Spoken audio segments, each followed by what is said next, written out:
I I'm so sorry. It turns out I am like 69% of the workforce. I am exhausted. But if close to 7 out of 10 of your employees are tired, how the heck can you run your business? And that's coming up next on Mark Hain Live.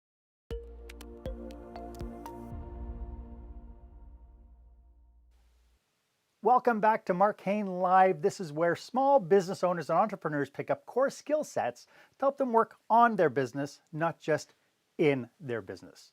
I am your host, service expert, and master of experiences, Mark Hain, and today I am so pumped to be speaking with shift work, sleep, and fatigue specialist, Carolyn Scher. And we'll get to her in just a moment. I just wanted to acknowledge my fantastic subscribers. Thank you so much for watching. Thank you for being loyal. You are amazing. And to you watching this episode, if you're not a subscriber, thank you for joining me today. I hope you and your team get extraordinary value from today's content. I always aim to bring you that value. I have a favorite ask though. We are coming up to our 1-year anniversary. This is episode number 44. Right? We're only a few episodes away from number 52, 1 year.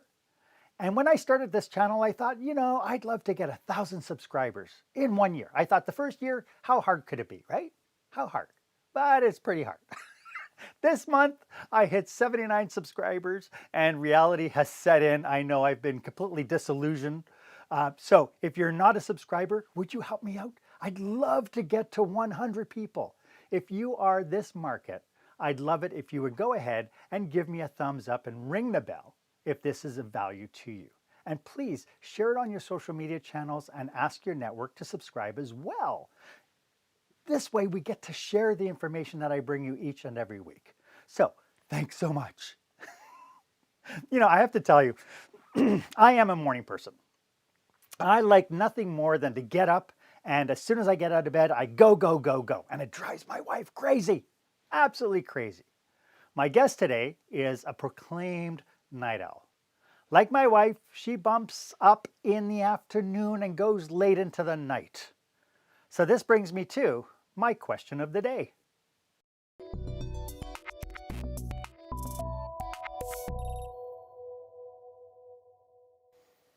So, are you a morning person or a night owl?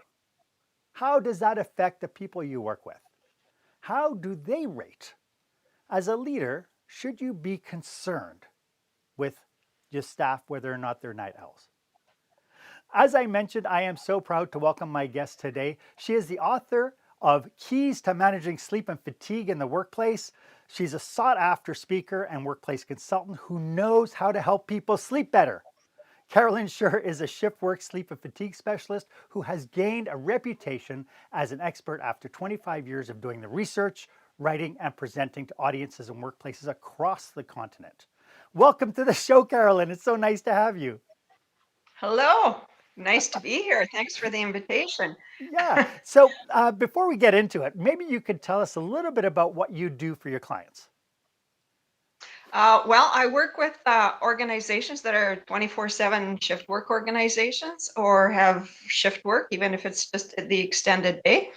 And I help them reduce turnover, reduce sick time and healthcare costs, reduce injuries, as well as improve performance. And I do it by helping the employees themselves, the shift workers, be more alert and at work. So I deal with sleepiness and fatigue and how to overcome those so that you are actually alert and at work. Wow, this is, I think it's such an interesting topic. How did you get involved with this as a specialty? Well, it's kind of a long story, but it's interesting that you started talking about what I call birds of a different feather, which it appears that we are. Um, uh, because I was a night owl, I had a hard time fitting into an early bird world. And that caused me to do some research. That was my original research, trying to figure out why I was the way that I was. Mm-hmm. Um, and So when I found out the research supporting that, I was working primarily in helping daytime workplaces improve performance based on the fact, as you are saying, that some people are morning people, some people are night people. And my contention was, how do we make this work in the workplace? How do we take advantage of that? So that we can ensure that performance is there, and we don't have all the other problems that are associated with having birds of a different feather in a workplace. But very quickly, people came to me and said, well, what about the people that really are night owls and are working all night long or are working late into the night? How do we help those people? And at the time, because I've been doing this for such a long time, at the time I had access to the research and the medical libraries, but the workers in the front lines didn't. And no one was giving them any information or helping them in any way. So everyone was struggling with sleeping and how to sleep and what to do when you're not alert at work and all of that kind of thing. So from that one little request from a 24-hour workplace in 1996, here we are. Nice. Nice. I mentioned the statistics at the very beginning from the National Safety Council that suggests that 69% of the people in the workforce are showing up tired. Does that sound right to you? Is that have you seen that as part of your experience? Oh, absolutely. Sleep deprivation is just pervasive.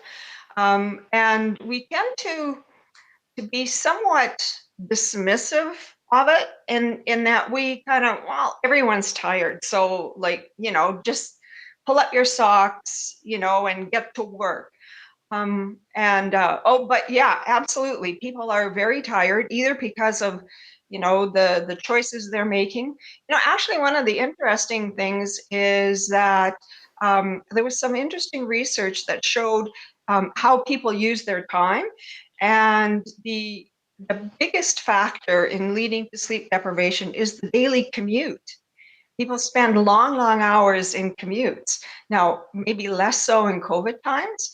Um, but yes, so people are being sleep deprived for a number of reasons, including sleep disorders. But people are tired, yes. Yeah. It's so funny when you said pull up their socks. I thought, oh, I remember somebody telling me to pull up my big boy panties and get back to work. But that was Yeah, 1981. yeah. And you still haven't gotten to the big boy part, is that? Never. I've never reached it. I don't know what it is. But, so you know, Carolyn, in your experience, what problem is this causing business operators? Well, for businesses, one of the problems is that, first of all, you don't get the performance that you need. You were mentioning about being an early bird and getting up in the morning and, you're productive and you get your work done. Well, you don't want me at your workplace at 7 or 8 o'clock in the morning. I'm, first of all, not very pleasant to be around because I'm still half asleep. I can't really think very well. So I'm making mistakes and I'm not moving along as quickly as I need to be and all of those kinds of things. So performance is a big deal when you have people who are not well rested. But then there's the issue of, I talk about being alert and at work. People just call in and say, I can't come in. One of the most common reasons that people take a me day, a wellness day, is to catch up on sleep. So quite often in shift work workplaces, you find that a shift, you're expecting someone to come in, they don't show up because they're tired, and now all of a sudden you're scrambling. So you have those kinds of issues. Conflict is common, because you know that if you're sleepy, you just don't have the patience to, someone says hello to you and you take their head off. So people that um, are not well rested are more likely to be ill. So you have greater levels of absenteeism, your care costs go up, and of course turnover, especially in an extended hours workplace where people can't deal with the rigors of the changing sleep and wake cycles. They just leave, and so yeah, all of those things, the turnover, the performance, the injuries, which are common when people are not well rested. All of those things cost companies. Yeah, and I think every small business I've ever talked to has experienced one or many of the symptoms you have just outlined. I'd love to get into some of the assumptions employers make, or in some cases that they don't make, about their staff's performance, and we'll get to that right after this. When the spotlight shines on your business, are customers applauding or yawning? In other words, how is your business performing? Make your business a star with the new book, Lights, Camera, Action, Business Operational Excellence Through the Lens of Live Theater by Mark Hain. Mark uses his business and acting experience to help you see your business like a live show, so you can create a performance your customers will never forget. Buy Lights, Camera, Action today at your favorite online retailer or directly at markhain.com. Welcome back. We are talking with fatigue in the workplace with specialist Carolyn Scher. Carolyn, I know, having worked with many business owners, that sometimes owners and managers can get really frustrated with their team's performance. And one of the things that you outlined just before we took that quick break was this idea that we build in the assumption that maybe people are lazy, maybe that they're not motivated, but what They don't can care they about do to work. outline, yeah, that, how do they know that that's not the case and really people are just really tired? Yeah, and that's something that we need to actually ask an employee. We can't just make this assumption that that you don't care about work, that you are lazy. So there's a couple of things to think about. One, I'm glad that you're just suggesting that we actually do need to pay attention, that we can't just dismiss it. So we do need to pay attention and deal with the employee, and can't just say, oh, they're lazy, and perhaps fire them. You're losing a bad employee for no reason. So one of the things in hospitality, in small businesses, and even in larger businesses, but where you have shift work, is people are coming to work where it's often not their first shift of the day. They may be students, they may be parents with other obligations. They may actually have another full-time job, and now they are coming to this job. So because of all those reasons, they may be sleep deprived. And so we have to kind of recognize that people do have this life outside of the shift at your business. I know that we want to think that, it's my business and everyone should care about this business, but people do have lives. And so we do need to pay attention. What's happening to this person outside of work? And is that having implications here? Because you deal with that differently. One of the things that I see employers do, large and small, is that they resort right away to discipline and saying, well, you fell asleep at work, you were late at work, you made a mistake, something. And so they resort to discipline. And I think that that's wrong. Not that there isn't a place for discipline, but we need to first look at, why might this have happened? Is there something that I can do as an employer that would help to support this employee so that I don't lose this employee and then get stuck in this whole thing of having to, recruit and hire and train and all of that kind of thing? Because that's a big expense. People don't realize that. People just think, oh, I'll just, fire this person. But there's a big expense in terms of time and energy that goes into hiring other people.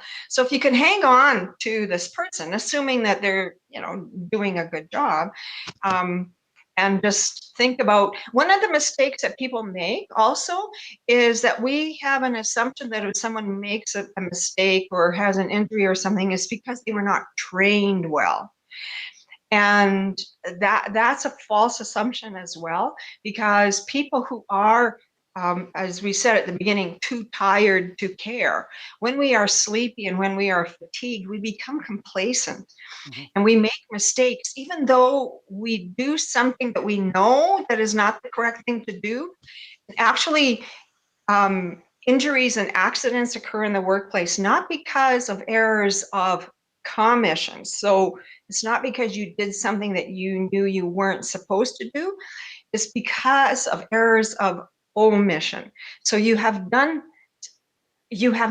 done something that you knew you were supposed to do.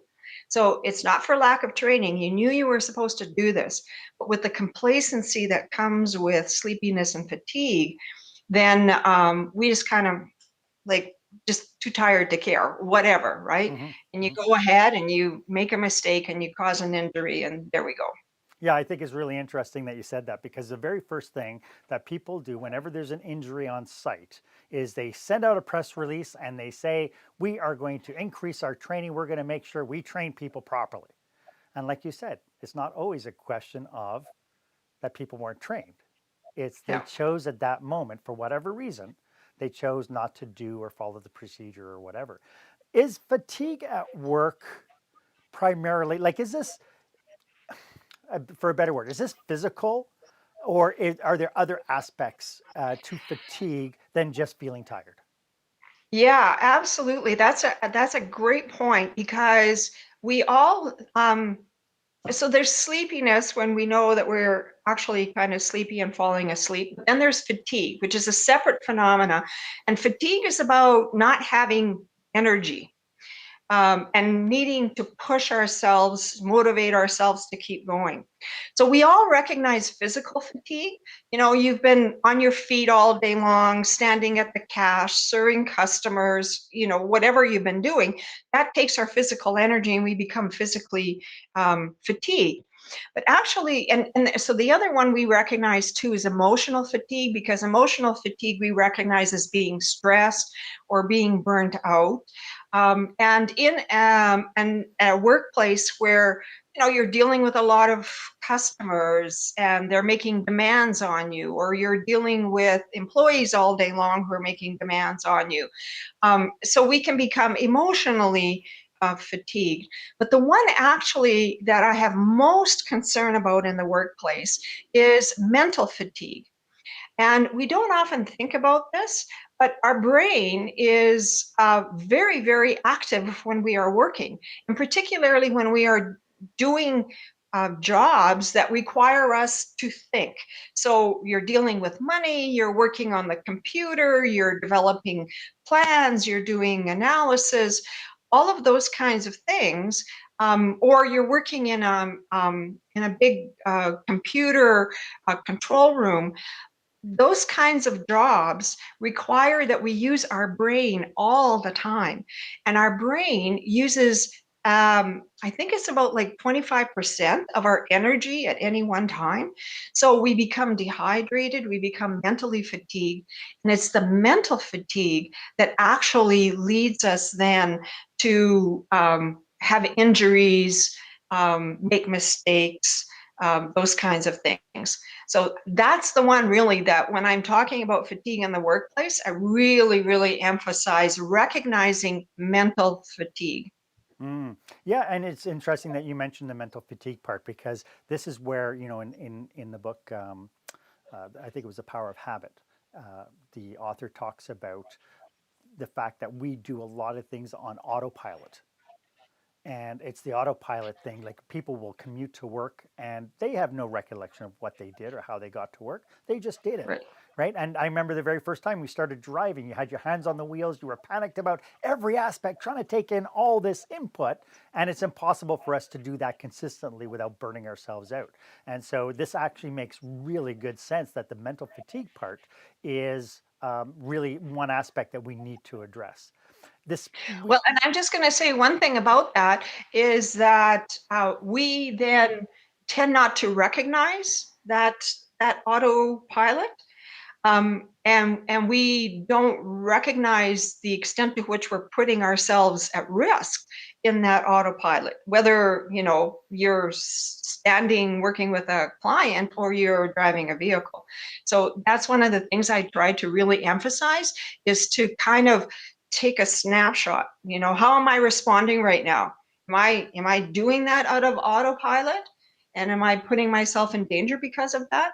um, that's almost a case of overtraining becomes as dangerous as no training at all, because when you're not trained at all, you kind of pay a bit more attention and maybe you're making a mistake. But an autopilot, like, yeah, I've done this for 10 years, 100 times a day, and there's a mistake. Yeah. Yeah. And do you think that when we talked about night owls versus morning people, do you think that the mental fatigue part treats them differently, or do you think that the mental fatigue part, regardless if you're morning or a night owl, is going to affect you in basically the same way? The mental fatigue will affect you the same way, but it'll affect you at different times. So, um, in the morning when my brain is not actually fully turned on yet, then, then I have more risk of being complacent about something. Whereas, someone working late at night, whether they're a night owl or an early bird, um, is so the early bird, for instance, will have more opportunity for sleepiness at night. But the fatigue is going to affect night owls and early birds equally. They're not, it'll be at different times, and sleepiness will be at different times, but they will both be equally affected. So it seems to me that as a leader, we need to understand where our people are in this spectrum. But what can leaders do to spot and maximize the efficiencies? Because obviously, if you know that you have a morning person, you know that you have somebody who can get up and get going, and you have people who get going after, let's say, after lunch. Should leaders be concerned that maybe we need to be delegating tasks to maximize those efficiencies? Well, in an ideal world, that's absolutely what I would like to see happen, because leaders often have the view that this is the business, this is the workplace. We are working, 7 to 7 or 7 to 11, or whatever the time frame is. And when I schedule you, I expect you to be here, and I expect you to be on the top of your game and be working. And that's kind of a false assumption. So I really would like leaders pay attention to, Mark and Carolyn. When do they have the most energy? When are they performing at their best? I want to take advantage of that, because I don't want to be paying Carolyn at 7 o'clock in the morning for her to be working at 50%. Like, I don't get value for that, you Hmm. know? On the other hand, I can hire Mark, and Mark's going to be just like on firing on all engines for me. So I think that there's a real advantage, not only in performance, be looking at when people operate best, and when are their best performance times, because then you're getting value for money. You're ensuring that there's going to be less mistakes. So a key here is to not just be thinking in those terms, but to also be thinking about the possibility of self-scheduling. Now, wouldn't that be revolutionary? Because what happens in almost all workplaces, not all, because this is becoming more common, but the majority of workplaces are still very much functioning on, here's the schedule, you see this is the schedule, see your time, show up. And we really, there is research too that shows that when people have an opportunity to self-schedule, then they choose schedules that are more consistent with when they know that they're going to be awake and all of that kind of thing. So if you can do at least a little bit of self-scheduling, you'd find that there's a real advantage to that. And it reduces your turnover and it improves performance. So there's all kinds of good reasons to do it. Yeah. My background is in hospitality, and it's absolutely brutal for scheduling. I mean, we ran a 19-hour workday. And where the challenge came in was when we tried to toy around with this idea of self-scheduling. It wasn't People weren't self-scheduling based on when they were the most effective. They were Yeah. self-scheduling based on when am I going to make the most money because it's a tipping industry. And Yeah. but there's you know, we recognize that 19-hour work days where we had shifts where, we had a small pool of people in the morning to the early afternoon, but then the majority of our staff get shifted in the evenings, and then come Friday and Saturdays, those were our biggest nights, and we had the most part-time people on. The shift work required in healthcare, though. So healthcare, policing, a schwack of other businesses that run around the clock. I in hospitality I had 19 hours to contend with. How much harder is it to schedule 24 hours? Um, well, it is more because in hospitality, as you're saying, you might go to 2, 3, even 4 a.m. Um, and when and so those people going home at 3 or 4 a.m. still actually get an opportunity to catch part of a nighttime period of sleeping. Whereas people who actually work through until 7 or 8 a.m., they've lost their full night, right? So now they are forced to sleep their entire sleep period during the day when our body is designed to be awake in the daytime. Our body is working very hard to try to keep us awake in the daytime. So the people who are actually working 24-hour or are in 24-hour workplaces do have this additional stress and fatigue that comes with having to sleep in the daytime, for sure. Hmm. This is really fascinating. So, we've heard this idea of the rhythm. This, what is it? Circadian rhythm, Circadian. circadian rhythm, and how much does that come into play? Like once somebody works 30 days working nights, are they okay then to be working night shifts, or do we still have to be concerned about, when we have a natural propensity for daytime versus nighttime? Yeah. No, so the research has shown that no one, even after, as you're saying, 30 nights, assuming that, that was 30 nights of working every night, that even after 30 nights, people don't ever fully become night people. The circadian rhythms that keep us functioning as daytime people are still there. Now, the only thing that happens is that the amplitude kind of lessens so that you're somewhat not getting up to what your fully body temperature or all your other circadian functions would be during the day, but they're still there. Mhm. So no one ever becomes fully night people. An interesting thing that you have happen actually in hospitality is an example of this, is where you have people, because of the nature of work, as you're saying, where it is, late evening and weekends and that kind of work, is that there is a subset of people who are just better adapted to that. They are more night owl type people. And what you'll find is that more of the early bird type people don't survive in that kind of a workplace as easily, or they have greater stress, greater fatigue, greater sleep deprivation, because they're just not designed to be awake much beyond 8 or 9 o'clock at night. So they struggle more. And so you find that after a while, there's just, as I say, this subset of people that gravitate to that kind of work. Now, you also then get, parents, for instance, who are responsible for childcare during the day, and then the other partner is home at night, and so they go and work, and maybe it's not the best timing for them, but they have to do it. And those are the people that we actually, as a leader, those are the people that you need to be concerned about. Are they doing it not because it's their preference, but they need that income and it works for their family life and so forth. And that's why this idea of just disciplining someone because they happen to be tired is just not a good idea. You need to, if they're a good employee, work with them. Maybe you need to make some adjustments on their schedule, but don't just throw them away. Yeah, it's so interesting because this is the second time that you really mentioned this. And it really boils down to this idea of communicating with them. In past episodes, we've talked about the need for leaders to be opening the door to these communications to really get to know their teams.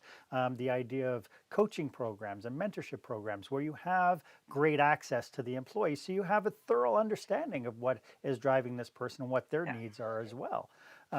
This is really fascinating. And you and I, we spoke the other day, and we we took our 30-minute conversation into like an hour and a half. We could talk forever about this. But before we dip into actual strategies that address workplace sleepiness, could you let everybody know how they can get in touch with you if they say, "Wow, I got to get Carolyn in here because I need some things fixed"? Yeah. So you can find me on LinkedIn, which is usually the best way to communicate with me is to just send me a message on LinkedIn. You could send me, you could go to my website, carolynsure.com, and you can contact me that way. Just send me a message that way. I will see those. That's probably the easiest ways to get a hold of me. Just Wonderful. And of course, the website, right? You say Carolyn, sure. And so the spelling is on the screen, so you don't have to. You don't have to. Yeah, it's just carolynsure.com. So yeah, the Nice, spelling's on the screen, easy. great. I hope this is making sense and is of value to you. Please feel free to give me a thumbs up and share your comments or questions in the comment box. This is this is a really important conversation. It's something we don't talk a lot when we talk about business. We don't talk about this idea of fatigue in the workplace and how it might be affecting you. So go ahead and put comments in the comment box and let's start the conversation. Let's see what you have to say. I'm really looking forward to getting into strategies that businesses can use to mitigate fatigue in the workplace. And we will get to that right after this. When you're delivering an important speech to a huge audience, it's easy to lose your place or go way over time. Give yourself an advantage with the Pro Speaker Presentation Speech Timer app. No more checking your watch or calling for time. The Pro Speaker Presentation Speech Timer app keeps you on track with easy-to-see timers, even changing color for visual prompts during your speech. And you can set audio cues to practice or set it to vibrate so you don't even have to look. Be the pro you know you are. Download the app at speakerpresentationtimer.com. Welcome back. It's so nice to have you here. We are talking about workplace fatigue. And one of the biggest issues that we're hearing now is this idea of Zoom fatigue. I, I hear about it in my groups, especially the groups that meet at night now. I used to have night meetings where we would meet in person. And now that we're having night Zoom meetings, people are exhausted. Is this a real thing? Oh, yeah. Yeah, absolutely. And one of the interesting things, I actually learned about this from my brother, is a screenwriter and composer, and they translated. I guess translated is not the word. They took a stage play and turned it into a film, and it's really interesting his views on how that changes, because one of the things is that watching a screen, our brain becomes very tired. We can't seem to interact with a screen the way that we do with a live presentation. And so on the screen, our fatigue builds up much, much more. And for some reason, our brain has to work so much harder. So yeah, Zoom fatigue, absolutely a thing. So what's the difference then? You said this idea of watching screens. I mean, I know people who completely kind of zombie out after their shift and they'll sit in front of their TV set for like the next 6 hours before they go to bed. What's the difference between doing that versus sitting in front of their computer screen? Well, when you're couch surfing and watching television, you're not really you're not as focused on the television screen, because you're maybe just thinking about other things and kind of catching every second sentence and all of that kind of thing. Whereas with the computer monitor and with Zoom, you're entirely focused, like right here, and you're having to pay attention to everything that's being said and done. So you can't as easily kind of like, you know, sort of half be reflecting. You have to be very, very focused here so that you're hearing everything, paying attention to everything. So your brain is working very, very hard and it's not getting a break. So that's why one of the things, like in your episode here, where you're doing these little breaks, kind of like, what is that, every 10 minutes or something? That is so important for the brain because the brain just needs this time to rest. So I know you want to talk about strategies, and so this is, I think, a perfect segue for that. Is one of the things that we absolutely need to do in the workplace is to allow for sufficient rest breaks. And so we schedule in a break, say half an hour every 3 or 4 hours or something or other, and that's great.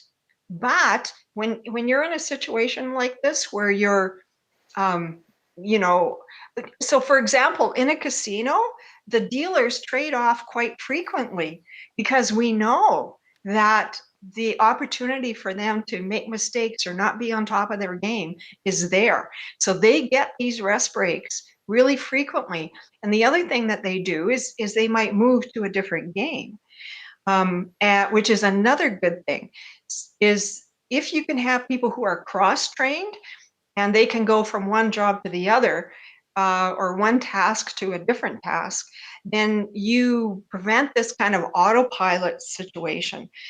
So 2 things in terms of strategies. Make sure you have sufficient rest breaks, and those rest breaks don't wait until, coffee time 3 hours from now.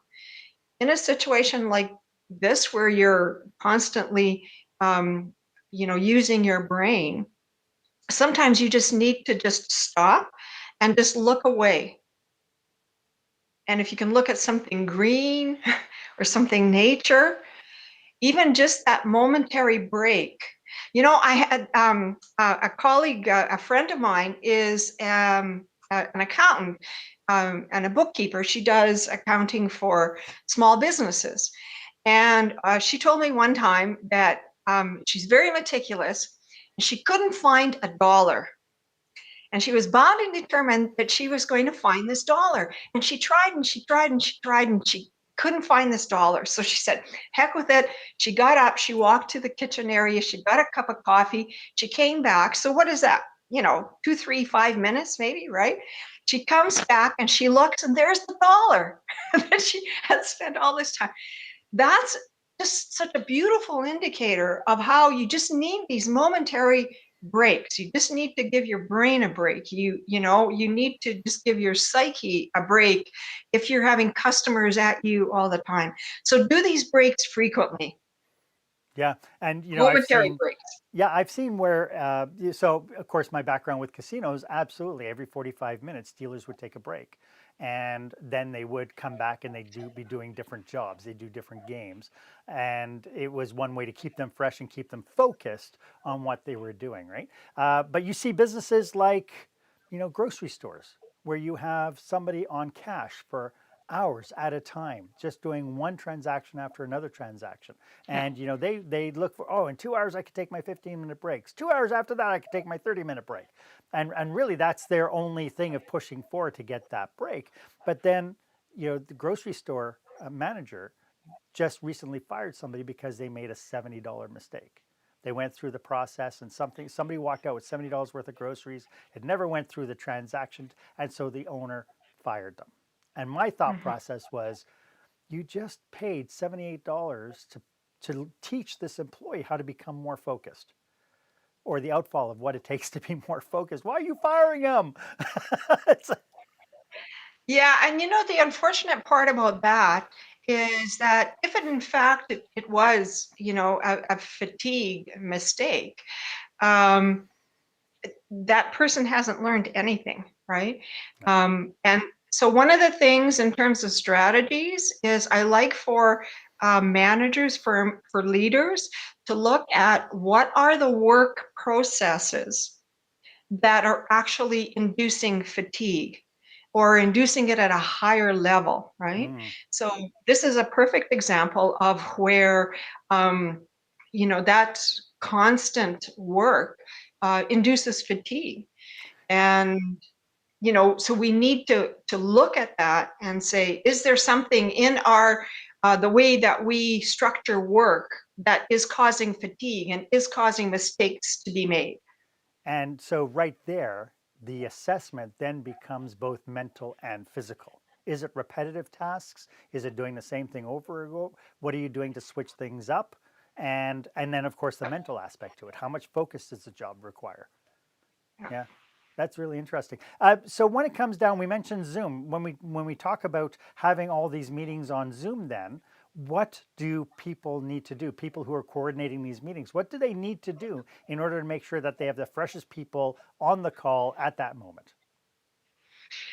Well, absolutely. The first thing is, like you are doing here, is either have a break every 10 minutes or so, and it does need to be frequent, or you do some kind of an interaction, something that causes people to not have to be completely focused, but they can either have a breakout room or engage in an activity, some kind of interaction that gives their brain a break. Is what you're I used to, many years ago, and I've kind of let it go, but I used to talk about having brain breaks. Because we understand having butt breaks. You're sitting in the chair for a long time and you need to get up and stretch. But we need to have brain breaks. And that's what, with Zoom. So you have a break, or you do some kind of an interaction, or something that just gets people focused away from the screen. Yeah, and it's interesting you said that, because a couple of episodes ago I had Chris Nielsen talking about how important improv games can be, whether it's actually on Zoom or in person, how you can use very quick, very short exercises that get people to pull their attention away, so that when they come back to it now, they are fresher about it with it. Yeah. Yeah. Yeah.